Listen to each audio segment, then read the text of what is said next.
You guys ready? Start a little early, 1 minute. Pledge allegiance to the flag of the United States of America and to the republic for which it stands, one nation under God, indivisible, with liberty and justice for all.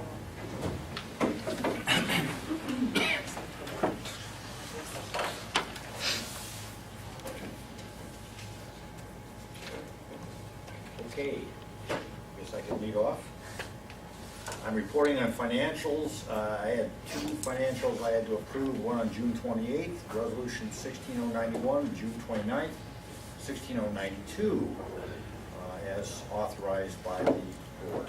The one on June 29th or 28th was a revenue certification for water resources for Troy Oaks and Russell Park projects, certifying the funds from the OWDA in the amount of $1,200,000. The one I approved the next day on June 29th was just a supplemental appropriation request for water resources fund for doing a debt transfer. Any questions on it?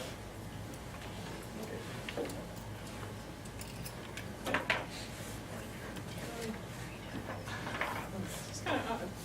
Morning, Ann. Good morning.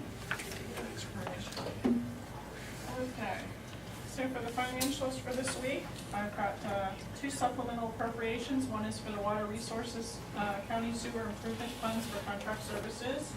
We also have a supplemental appropriation for the Juvenile Court Care and Custody Fund for salaries and benefits. Under encumbrances, we have a contract for $30,585 to McPhillips Plumbing and Heating for HVAC work, which includes 5 train rooftop units for the Geauga County Board of DD. We have a single travel encumbrance for Job and Family Services. And under our vouchers, we have a payment to Ravenwood Center for the third quarter funding for the youth center in the amount of $104,105. A payment to Toyota Material Handling of Ohio for a forklift for the engineering department for $28,858. Payment to Courtview Justice for the juvenile court in the amount of $17,987 for maintenance contract. And 2 payments for the sheriffs, one for $12,567 for e-technologies for the Sally upgrade, and a payment of $31,315.20 to telecommunications systems for the 911 automatic location database upgrade.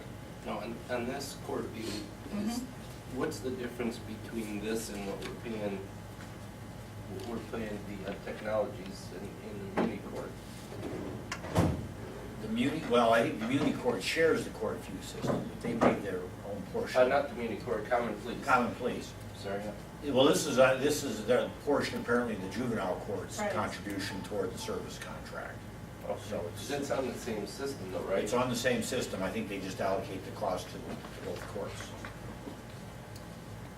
Okay. Commissioner's Office is requesting the board approve and execute resolution number 16-093, itemizing the financials for the meeting of July 7th, 2016. Make that motion. Commissioner Rea? Aye. Commissioner Spillier? Aye. Commissioner Claypool?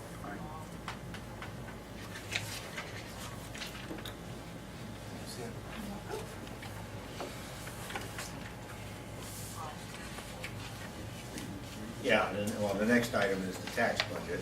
She has them all stacked up there for the commissioners to sign.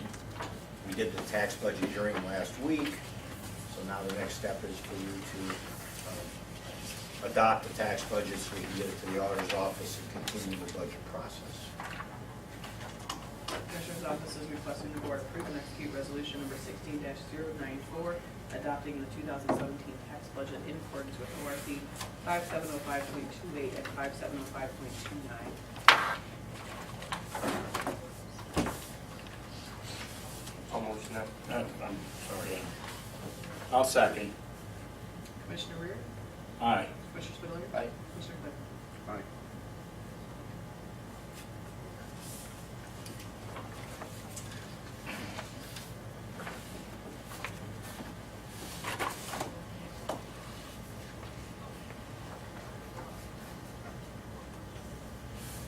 We signed for a while, but you've come on up. Can you multitask? Yeah, You guys are definitely. great multitaskers. Absolutely. Good morning. Good, good. A couple of things on the agenda today. First is an unpaid FMLA leave for my home delivered meals coordinator, Kristen Bibby. She too had a baby, Lily Eliza. So she's went through all of her sick and vacation at this point, and she's looking to return August 26th.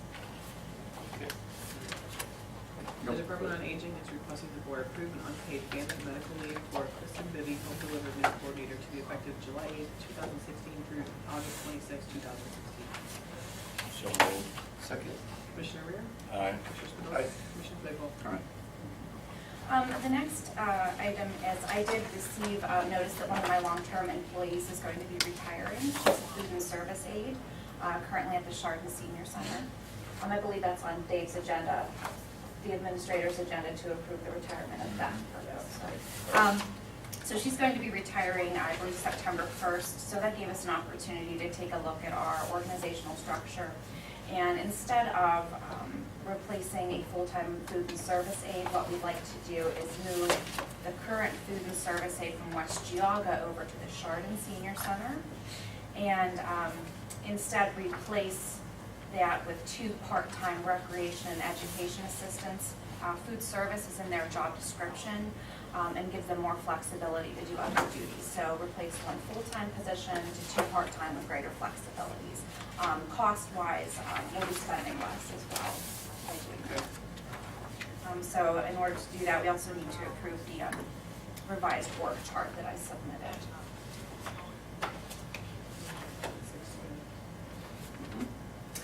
The Department on Aging is requesting the board approve the revised organizational chart that removes the vacant positions of housekeeper number 1033, ancillary program coordinator number 1028, and 1 position of food and services aide number 1031, and includes the addition of 2 positions of part-time recreation and education assistant number 1005-1 to be effective July 7, 2016.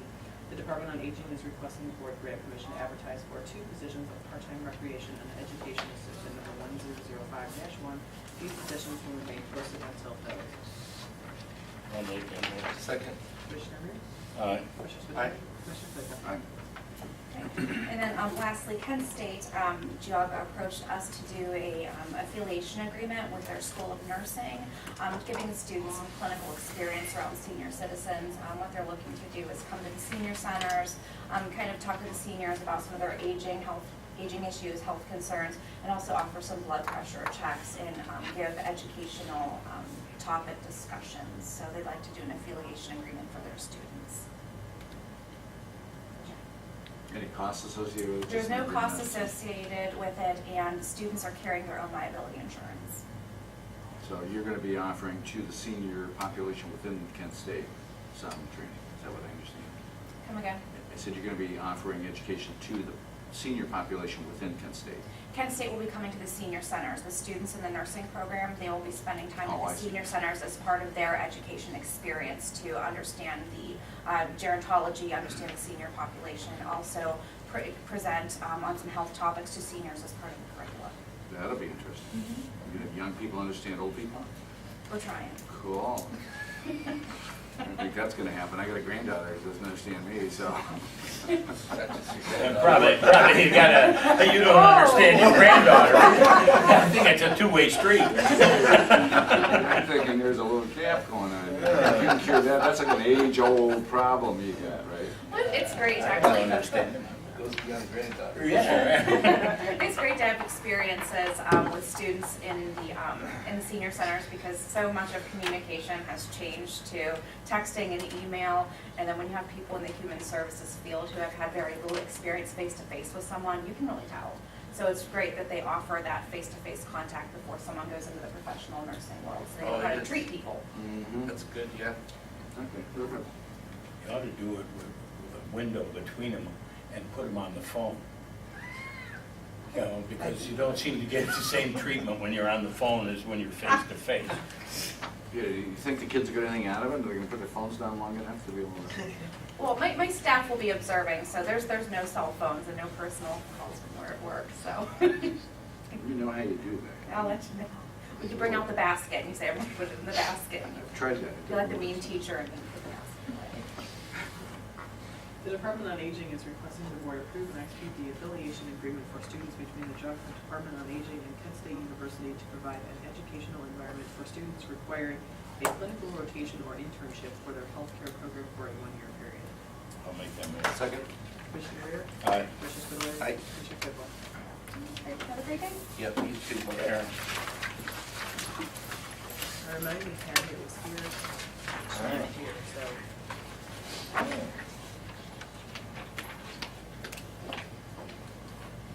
You wanna skip for now and go back if she comes in, or? Yeah, why don't we skip over it and we can, Is this something we can handle without her? well, probably, I mean, if you're comfortable with it. This is, you know, we've checked and the money's in the budget for local county match. So it's just another step on their improvement, overall improvement program for the airport. Right, this is something we've already heard something about, so Yeah. it's not rocket science. No. We have some She's not understanding. sitting at 470 Center Street. So I would say let's just go ahead, if everybody's in agreement. Yeah, I mean, this is old news. Yeah, I got no problem with that. The airport authority is requesting the board approve and authorize the president of the board to execute the grant applications for FAA AIP Project 3390054-0192016, construct T-hanger and taxi lanes, crack seal runway design only for a new airfield lighting system and Tabby runway 29 in the amount of $173,751.11,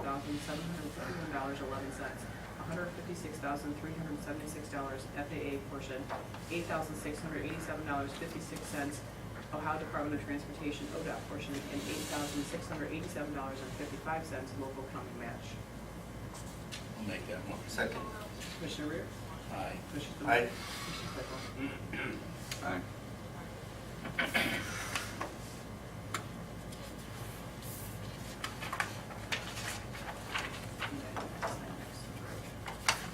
Next to George. Oh.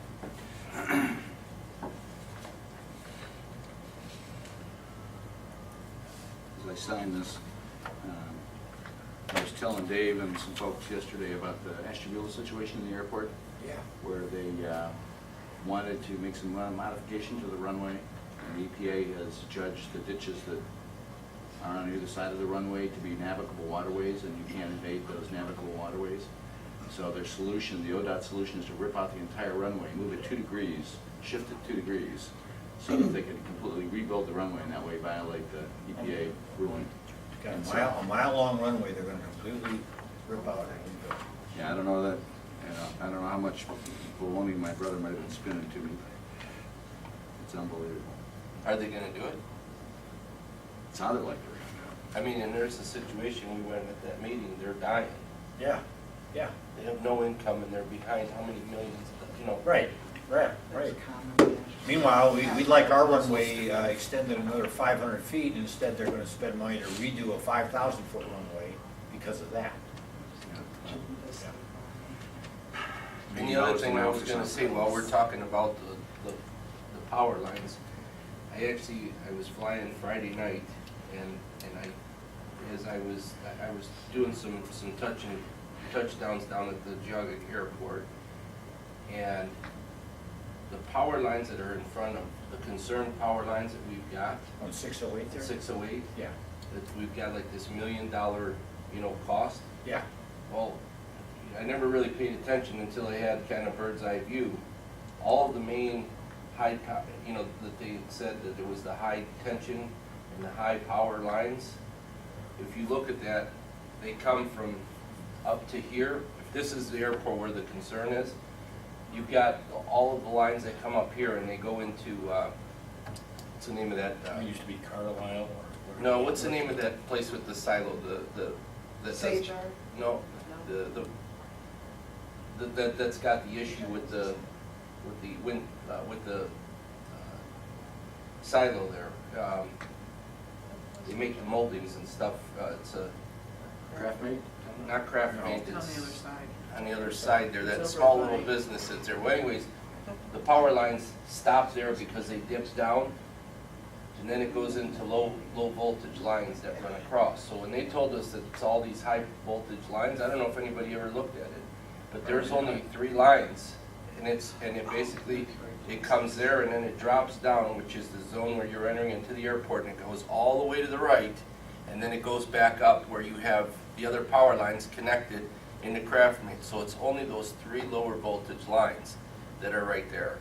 And they're basically telling us $1 million, and I never paid attention to it until all of a sudden it dawned on me on Friday. I was like, this is crazy. I can see all of these, the main lines, Yeah. those huge power lines, Yeah. but they disappear at the airport. Really? Yeah. So that whole area only has some lower voltage lines.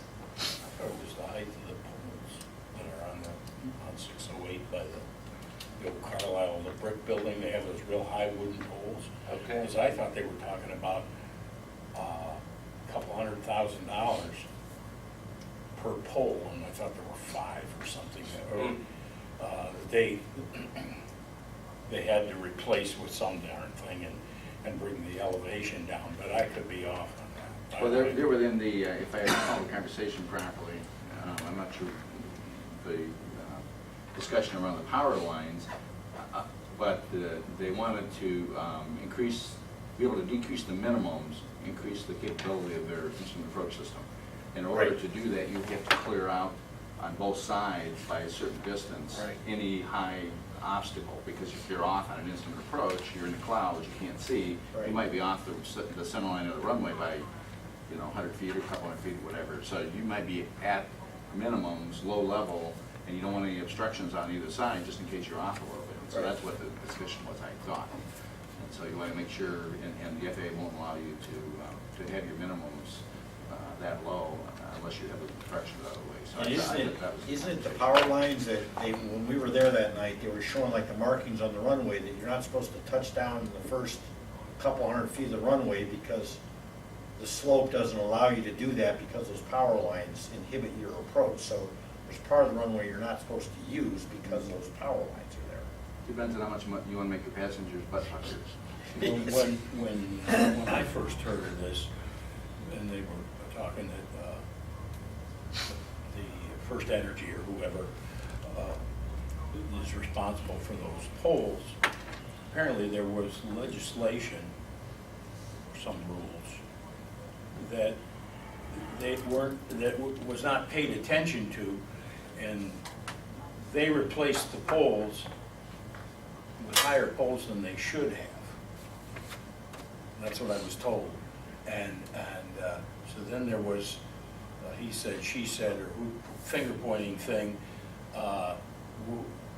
If the power company put the poles in and shouldn't have done incorrectly, then why should we pay for it? Yeah. Right. And I never heard that was never, substantiated in my mind, and I never heard any kind of a resolution on it. I thought, Try to get ahold of Dave Dillon and meet us out there and kind of look at this, because they may never have looked at it. They may be looking at what they have on the records. Well, the other thing too is I went to the air show there with that breakfast thing with my daughter two weeks ago, I think it was. Yeah. And a couple of the people came up to me and they're upset because from what I understand, there is no more nighttime approaches, they're nighttime landing. Right, until they get these happy lights in. And it's like, I mean, they're like, this is really, like a couple of them that just say, by the time we get into here to land at night, if we go someplace, we can't, what do we do? I think that, after that one meeting, I think that we really need to start to, look at this, maybe work with the need a little bit too, as far as getting, some kind of focus on what can we do to grow our airport a little bit more. And I don't want to step on, commissioners' toes at the airport authority, to push to do stuff, but I really think that, part of economic development is having a good airport. And when you look at, the potentials of what we have, and I'll be honest with you, anything in aviation has money. And if you have, if you can have a facility to work with those people, it only is gonna better your county.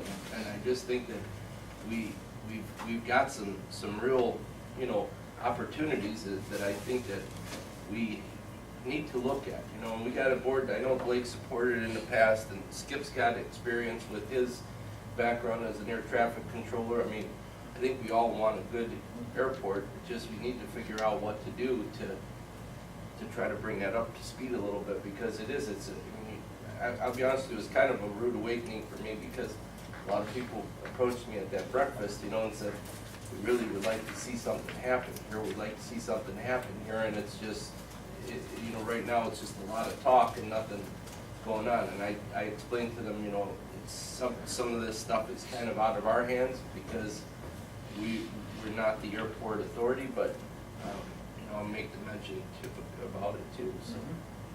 Well, there's some distance, too bad Patty's not here this morning, because there's some disconnects. The whole night landing thing, instrument approach is one thing, a VFR landing, and we've been VFR mostly lately. There should be no reason why that can't be open at night, for Right. VFR landing. Yeah. And so They I have don't know, I mic understand lights or that. something, don't they? Yeah. What's that? I think they have the mic lights Yeah, or they whatever, keep- where yeah. you go on a frequency, you key the mic, and then it turns the lights on, right? Yep. So, I mean, there's some things I don't understand, but I'd be in full support of what Ralph was talking about. Let's get Patty in here for a conversation, because if we can Yeah. help in some way, shape, or form. And some of this, this doesn't make any sense. We can get ODOT in here and have a conversation with them. Yeah. Well, So, it's the glide, what do they call it, the glide path, or Glide slope. glide slope, or ratio, whatever. If that's the problem because of those utility poles that are too high, and there was legislation, there's gotta be a date when Right, that compliance. bill was Yeah. passed, and I thought all those poles were numbered. I thought they had a metal tag on them somewhere that said, you know, when they put them in and so on. Maybe I'm incorrect on that. No, you're right. And it's like, well, okay, if the pole was put in before the law, well, then we got a problem. If it was put in after the law, Yeah. because they already had them in stock, or this, that, or the other thing, well, and then, unless they remove them, if they're just lowering them in height, again, I hesitate to say this because I'm not sure what's all involved, but I would think that you could lower the wires and get somebody with a chainsaw to take it down top of the pole line. Maybe we can plan. I mean, you don't have to put a whole pole in. Bring the wires down to the height, cut the poles off, and Maybe what we There's no should do branches on a telephone is pole. maybe so that we Makes it can easy. actually do it as far as like you know, for the three of us to be able to all be there.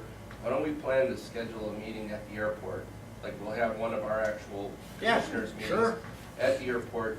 And then what we could do is, as part of the meeting, we could do a walkthrough as far as being able to identify some of the concerns. Mm-hmm. And then we could do this as a group so that we can have it as an open, you know, as an open. You can invite meeting. Dave Dillon from First Energy there, get everybody in the room that knows all the pieces. And I have everybody give us an instrument approach, you can see what the heck it looks like from the air. Then the other thing too is I think that we could invite, you know, to try to invite the board, and maybe we need to make, that might be something to accommodate schedules, we do it as an evening meeting, you know, so that we could have even some of the other board members there, and we can meet over at the room where we had that meeting a Yeah. couple weeks ago. Yeah. You know, and that way we could do a physical walk around with them, and then all three of us, there's no hidden agenda, we Right. could walk through It's and not a we could violation. point Right, out, right. you know, this is a problem and this is a problem, and then we Right. could all be on the same page to understand. Yeah, good idea.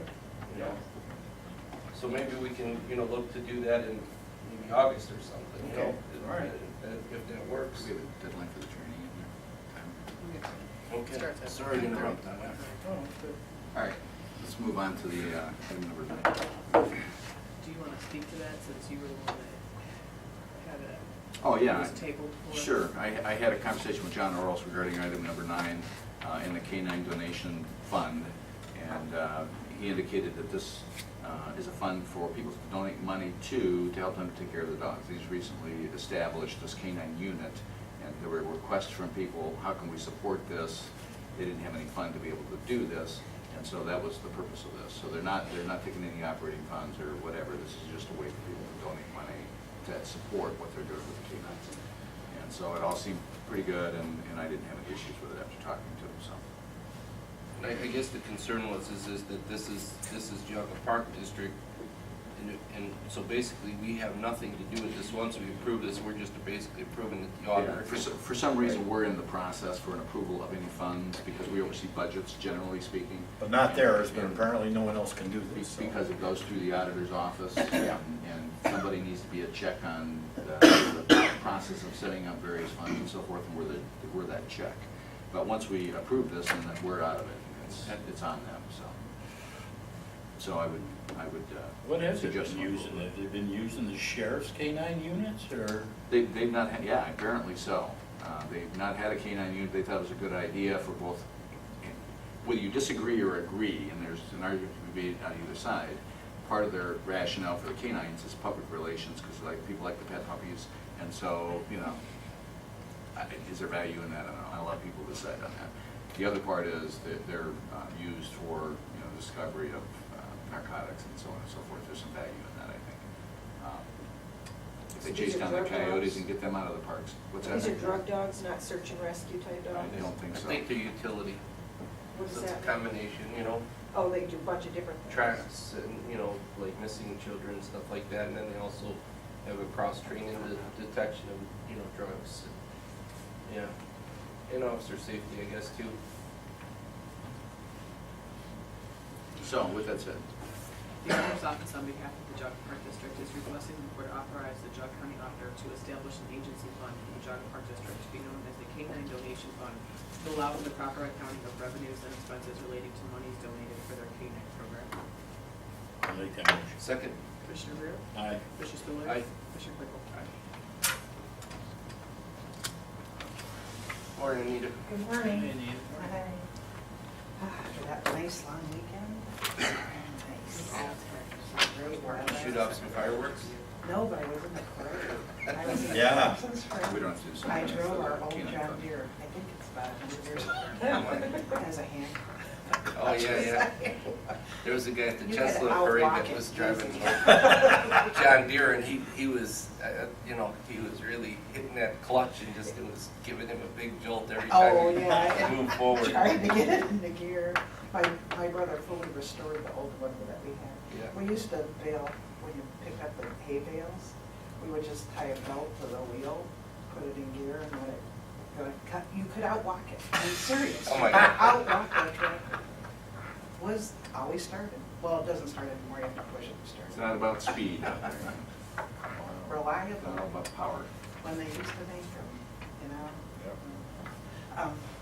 This is the last stage of this project for PG Capital, which is EEI, our company in Newberry that needs to relocate as they were leasing, and now they decided instead of leasing again, they wanted to build to suit what they really needed because of the process. They work with steel, and you really need a layout that's conducive to throughput to get it out the door quick. Handle it once is the main thing. So they decided to build, and they looked a long time to find the right place, and they settled on Burton. And the Burton trustees indicated that they would entertain an abatement in that area, an area that includes Berkshire Industrial Park. And that we had a group sit down and talk about it, and came to the conclusion that a 10-year, 100% abatement would encourage development in the area they set aside for industrial development.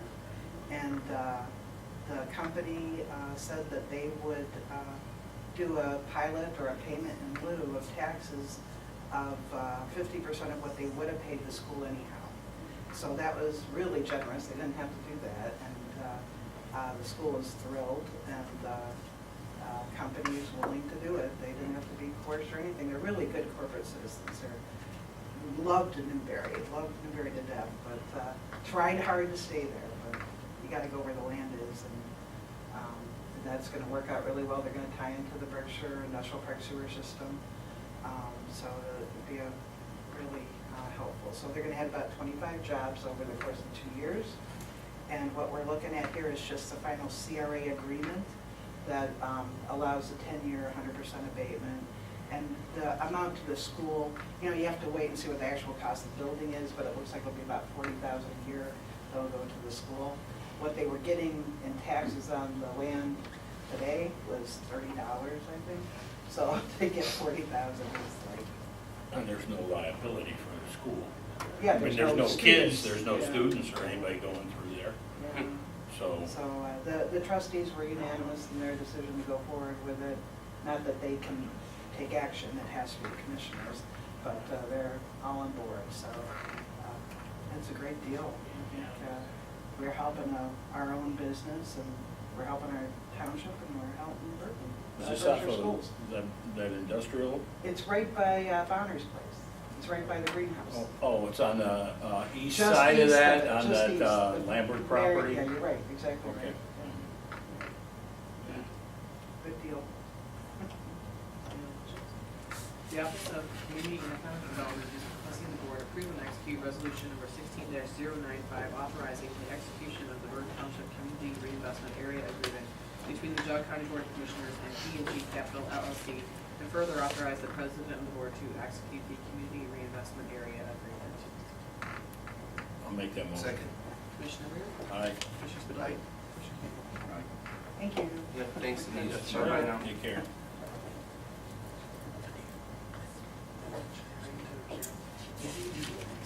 I mean, this next one, I spoke to each of you individually last Thursday, I put the county home.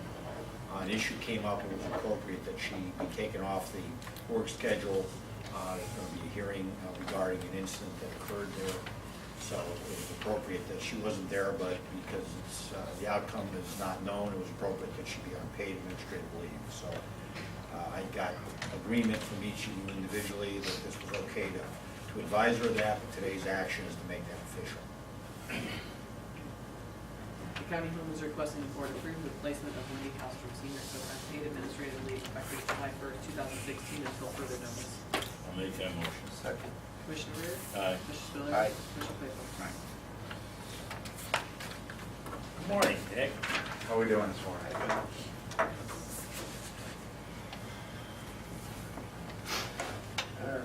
This morning, we have 3 projects that are OPWC funded.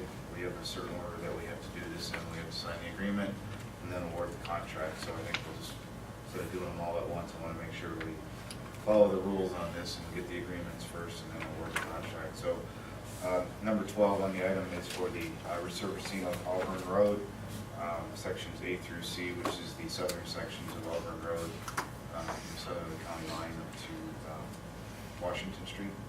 And then included in that project is a couple of bridge approaches on Haskins and Long Road.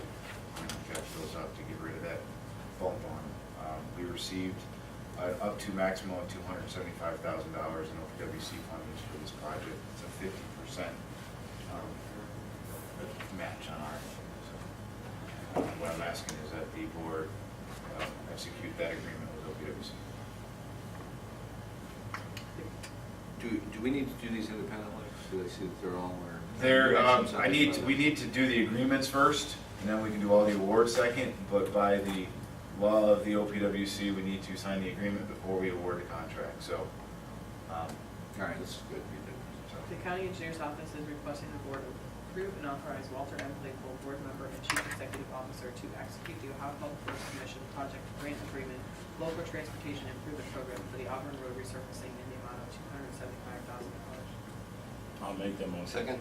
Commissioner Rea? Aye. Commissioner Spudler? Aye. Commissioner Claypool? Hi, I have a question for you. OPWC dollars, what's the total of OPWC dollars in a year that we receive, generally speaking?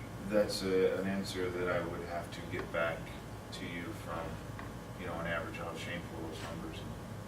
He does all the funding for the county. Now, is there, on that OPWC, is totally separate than NOACA dollars? State funds as Ohio, so it's just state funds, not federal. It goes through our As I'm looking district. at these dollar amounts, I'm guessing that it's probably in the millions that we do through OPWC, which dwarfs what we do through NOAC. Through our district, if you gotta look at the district, we're part of District 7, and that includes monies that I believe, Jerry, you get too. Occasionally, the townships, the different, so to the county itself, to look at, not just what the county gets from the county roads, Right. but to look at what the townships get, I need to look into that district. So the townships are getting OPWC funds also? independently of what we're getting. Correct, yeah, the village, some of the village Middlefield gets some, you know, everybody's, city of Chardon will get some at times, where you'll see their signs go up saying, this project was partially funded by OPWC funds, you know, so, That system works. I mean, when I go to the OPWC meetings, unlike going to the NOACA meetings, the OPWC really is a functional community, it appears to me. You know, everybody gets together, they cooperate, the various counties that are involved, and it really seems to work.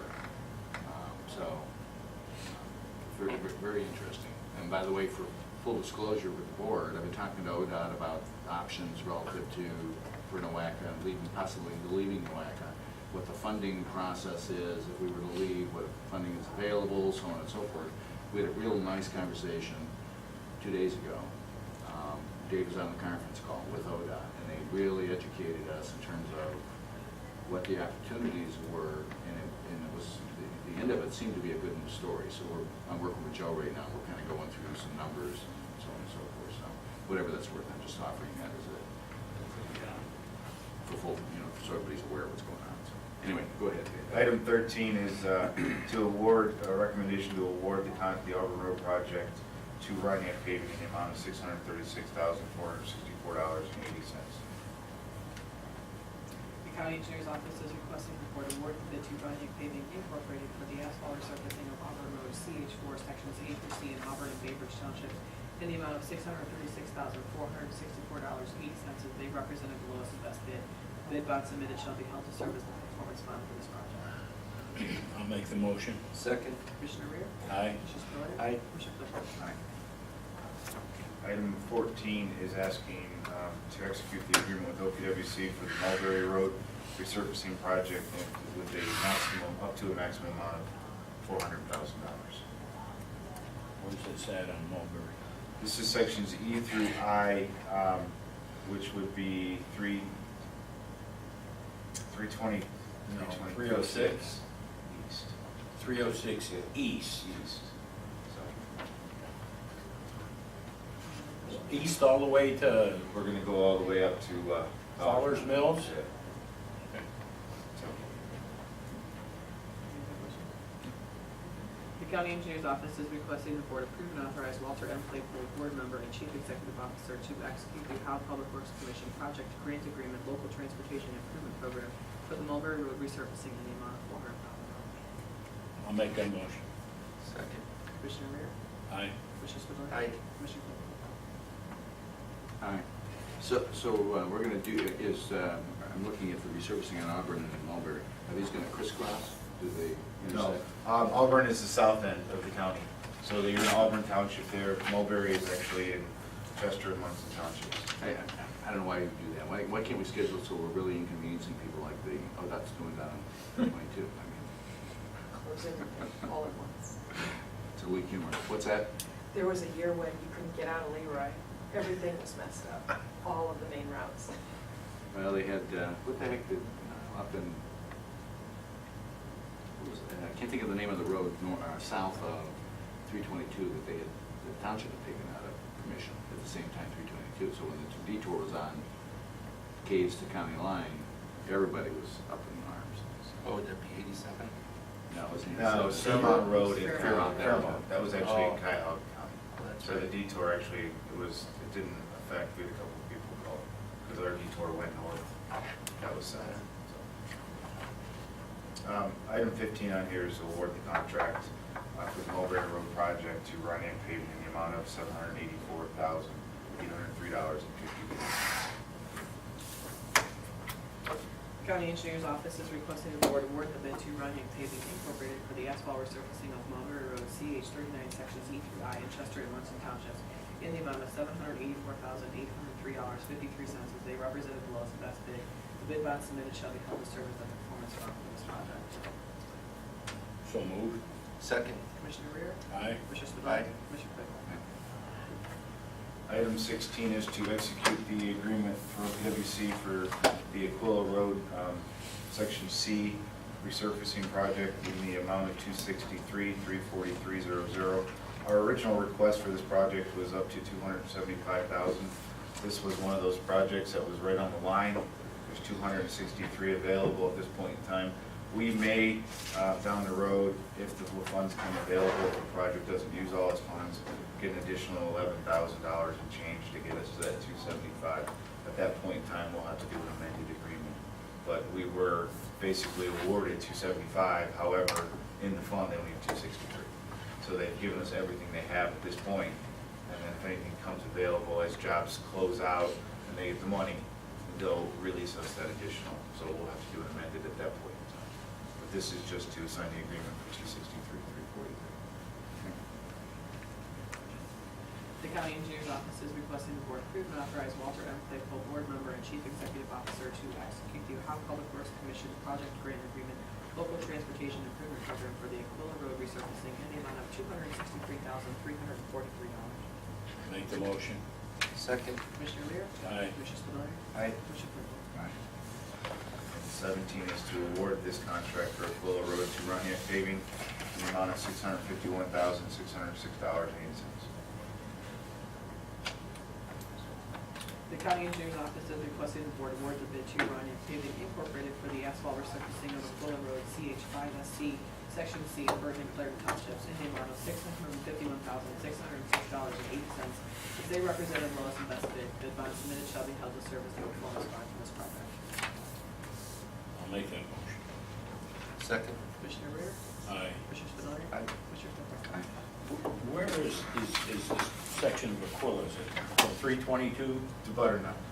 To So Butternut, south of so it's Butternut. gonna affect the people that are coming to and from the county offices Good, or yes. the hospital. Yeah. Is the road gonna be closed, or are they gonna do half and the other half, or? It's gonna be, we're actually gonna be milling off 3.5 inches off that road, so there will be a closure posted. We'll do our best is to maintain, but the method to maintain traffic is gonna be difficult. We have to remove a couple of previous years of daily pavement that we need to get out to make sure that. Do you have any wild guess as to the duration, how long it would take? I mean, obviously weather and other issues, but is this a month or 2 months, or? My hopes is, it's a long stretch, the way we're kind of planning it right now. Once they get in and mill it, they'll mill it in probably 4 days, the whole length. My hopes would be 3 weeks total before, once we have it, the base back in, the intermediate back in, we'll open it back up to traffic. But during that actual initial milling operation, and then we're doing a shoulder widening, trench widening, just, re-stabilizing shoulders. During those operations, if we can, we will maintain traffic, but the amount of trucks running in and out and off that, it'll be times where they'll be delayed.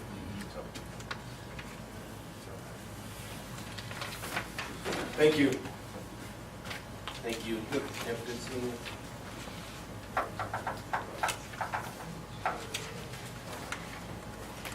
Morning.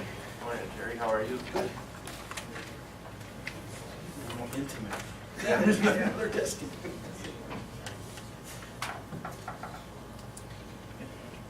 First item here is our rate study, hiring Raf Ellis, financial consultants to do an evaluation of our entire rate fee structure for everything, not only our tap-in fees, but our sewer and water fees and our lab fees that we charge. So we can just reevaluate how the system, how we operate and we charge for our system. And I'm looking at our goals in the next 5 to 10 years to see how our rates fit in with that. So, the last time this was done with our department was, I think it was 2000, actually I think it was in 1999.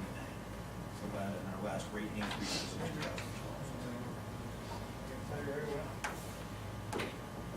The Department of Water Resources is requesting the board approve and execute the agreement between Geauga County Board of Commissioners and Raf Ellis Financial Consultants Incorporated for consulting services to Geauga County to perform a rate study and evaluation within the department in an amount not to exceed $50,440. So moved. Second. Commissioner Rea? Aye. Commissioner Spudler? Aye. Question for you real quick. Did you put this up to bid? We did this through, like we do our engineering, we do RFQ, request for qualifications, and then companies that gets advertised out. The companies that have the qualifications submit us the qualifications. We then bring each one of them in and interview them for the process, and then make a decision at that point on which agency or which group we want to go with. And then at that point, then we negotiate the contract. From a rates standpoint, aren't rates published Ohio-wide? I mean, don't you have like a charter of rates from community to community? We can obtain that by contacting the communities, but there's nowhere that I know There's no standard. specifically a place to go and look for all of them.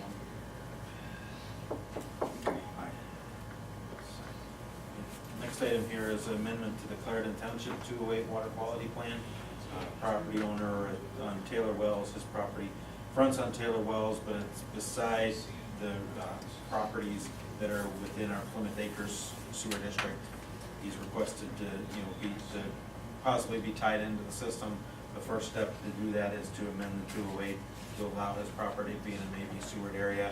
He will have to, before he can tie in, he'll have to obtain an easement from one of the people whose properties front on Plymouth Acres. I think it's Plymouth Acres Road. I'm not sure exactly what the name of the road is, but Plymouth Acres subdivision in order to gain access to the sewer. But that'll be a private easement between him and that property owner for sewer service purposes. But this is just amending to add this property to the maybe sewer. Okay. The Department of Water Resources is requesting the board approve and amend the Clarendon Township 208 Water Quality Management Plan converting parcel 12010760-12684 Taylor Wells Road from served by on-site systems to maybe sewered as requested by the Clarendon Township trustees. I'll make a motion. Second. Commissioner Rea? Aye. Commissioner Spudler? Aye. Commissioner Claypool? Aye. The next two items here are promotions. We advertised internally for the water supervisor position, or supervisor for water systems, and for the assistant sanitary engineer. Brian Loza is being recommended to be promoted to the supervisor for water systems. Laura Weber is being recommended to be promoted to the assistant sanitary engineer. Both these two individuals have basically been doing those jobs for about the last year, and have shown to be well qualified for these positions. Together. Department of Water Resources is requesting the board approve the promotion of Brian Loza to the position of Supervisor Water Systems number 2327 grade WR8 step 1 to be effective July 3rd, 2016 at the rate of $26.40 per hour with a 180-day probationary period. Department of Water Resources is requesting the board approve the promotion of Laura Weber to the position of Assistant Sanitary Engineer number 23033 grade 18 step 8 to be effective July 3rd, 2016 at the rate of $34.23 per hour with a 180-day probationary period.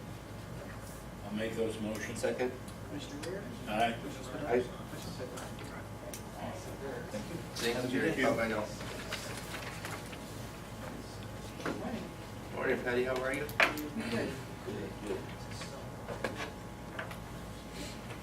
The next two actions are for the contributions for the Lake Geauga Recovery Center and the Agricultural Society. Together. The Commissioner's Office is requesting the board approve an encumbrance and expenditure to the Lake Geauga Recovery Centers to fund the assistance for the jail treatment program at the Geauga County Safety Center for the year 2016 in the amount of $41,200. The Commissioner's Office is requesting the board approve an encumbrance and expenditures to the Geauga County Agricultural Society pursuant to ORC 1711.15 and 1711.16 for the year 2016 in the amount of $20,000. I'll make those motions. Second. Commissioner Rea? Aye. Commissioner Aye. Spudler? Commissioner Claypool? And these you can sign while we're training. Oh, yeah. Because there's so many. You want to do these together? The Commissioner's Office is requesting the board approve and authorize the President of the Board to execute the updated payroll authorization for the Department on Aging, Archives and Records Center, Building Department, Commissioner's Office, Community and Economic Development, County Home, Department of Emergency Services, Dog Board, and Maintenance Department, and the Transit Department. The Commissioner's Office is requesting the board approve and authorize the President of the Board to execute the update the County Home authorization for the Archives and Records Center, Commissioner's Office, and Community and Economic Development. This is to remove Heidi and Ed. I'll make those. Did you read both? Okay, I'll make those motions. Second. Commissioner Rea? All right. Commissioner Spudler? Aye. Commissioner Claypool? So, Patty, You're official. you want to have a conversation with Patty real quick? Let me see if you had any questions.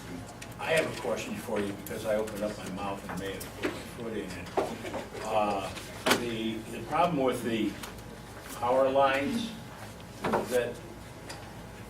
was that by the old Carlisle the building, right? You know, the brick building on that side? Yeah. And was it not the height of the lines, or the height of the poles that was the problem? The height of the pole.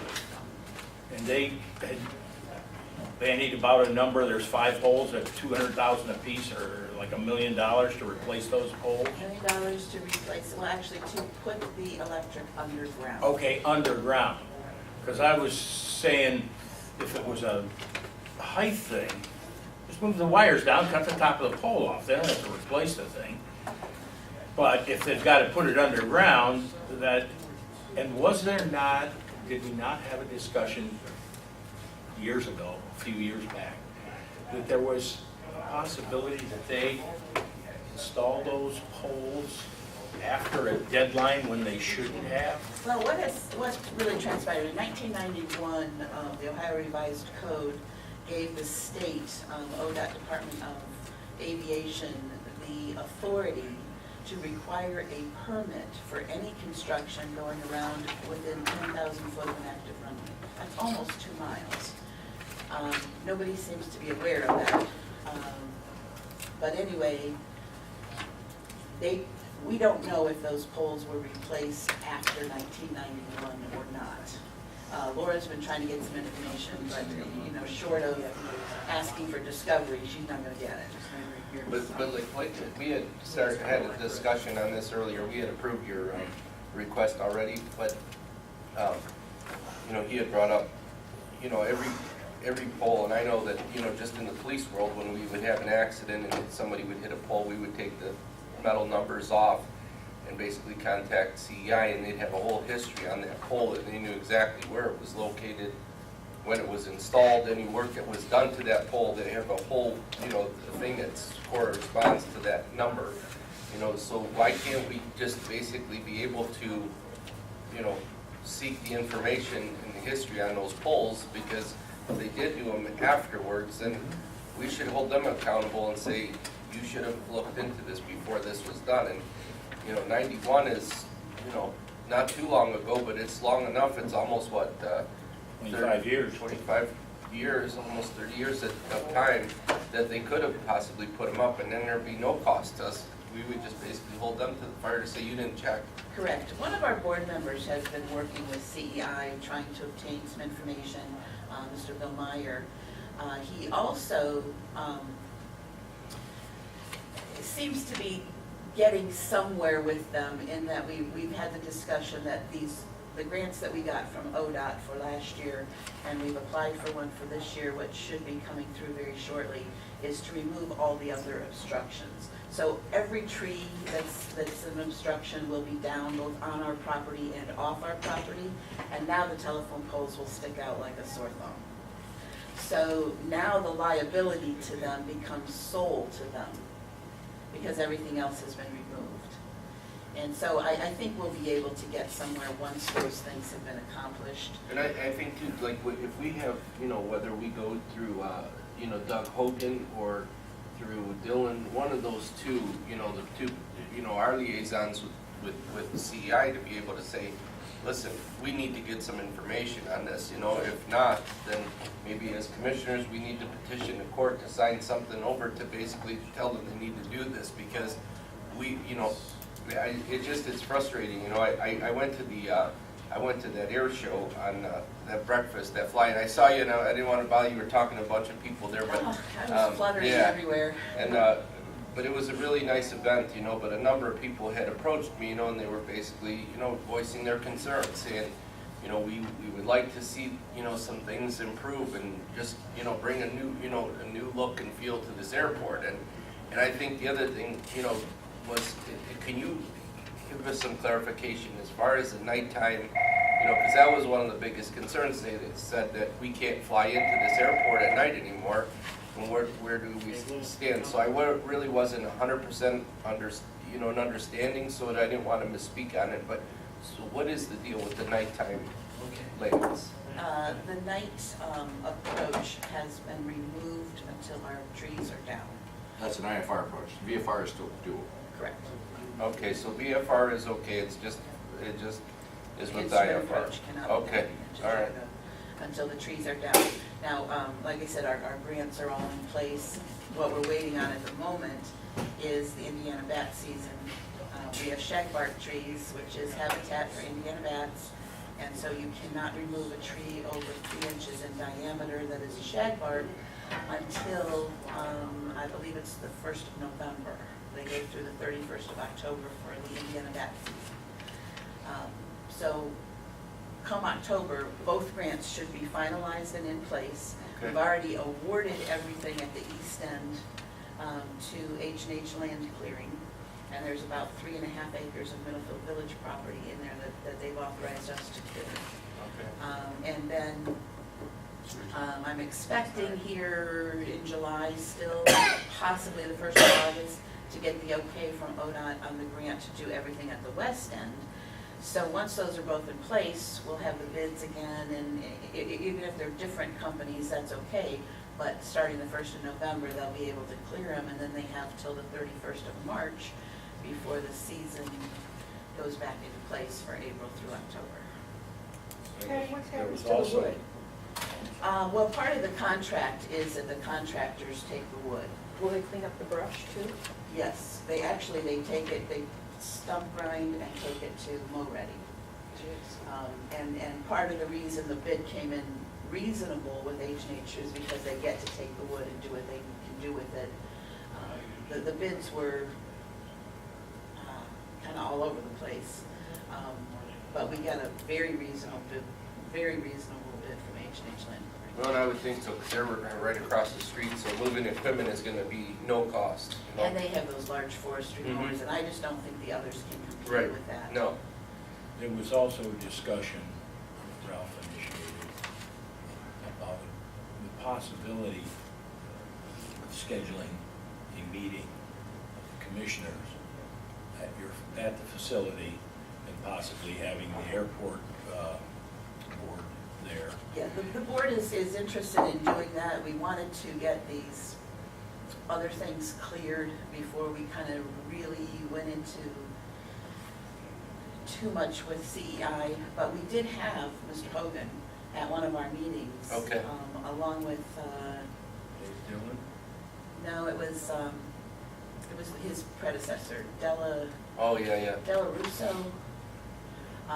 Those two came and we mapped out everything, this is what we need to do, and then that's when they gave us the price of about $1 million.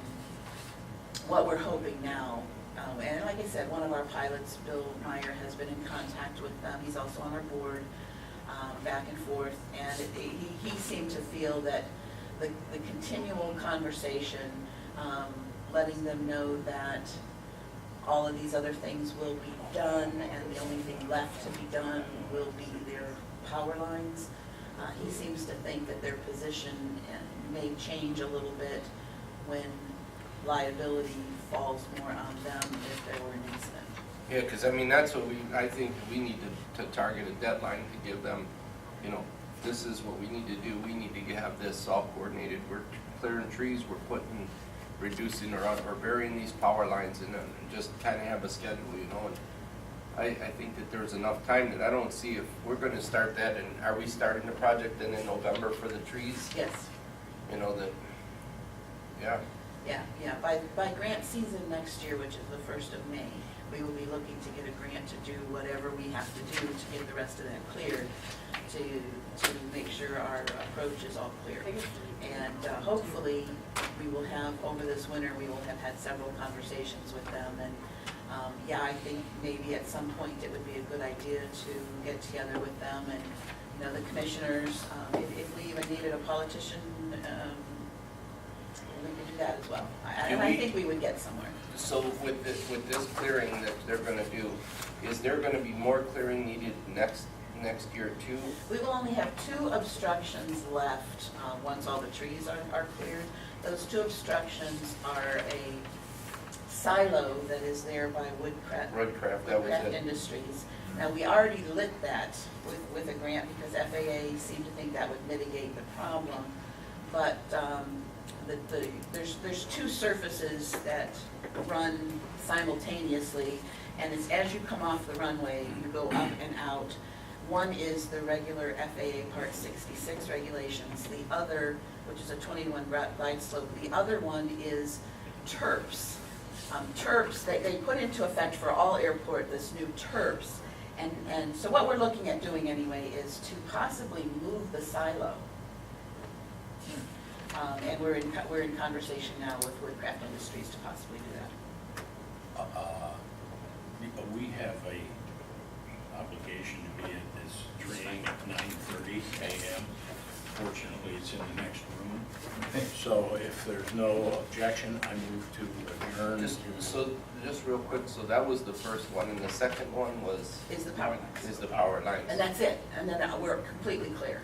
And then we can go back to, our pavement maintenance will all be up to date with this grant that we're doing here. Our obstructions will all be cleared, and we will be back to be able to get our minimums back. The power lines will be the only remaining. Minimums for which approaches? ILS, VOR? ILS. Okay. Okay. Do we have a So we're in the GPS approach out process. there? Pardon? Is there a GPS approach out there? There is a GPS approach, but again, the night has been removed because of the obstruction. Betty, who maintains our VOR? The Chardon VR, Yeah. that is an FAA. They do. So we don't pay nothing for that? We do with state government, so. Right. Well, I'm sure, yeah, Okay. but it's not a direct cost. Right, okay. Thank you. Thank you, Patty. By the way, make sure I'm on your emails. I missed that fly-in, and, because I wasn't aware of it, I was sleeping, whatever. Yep. I want to know about all those events out there, because I want to support you guys. Okay, great. We happen to have one this Saturday, but it's up in Willoughby at the Lost Nation Airport. Our EAA chapter is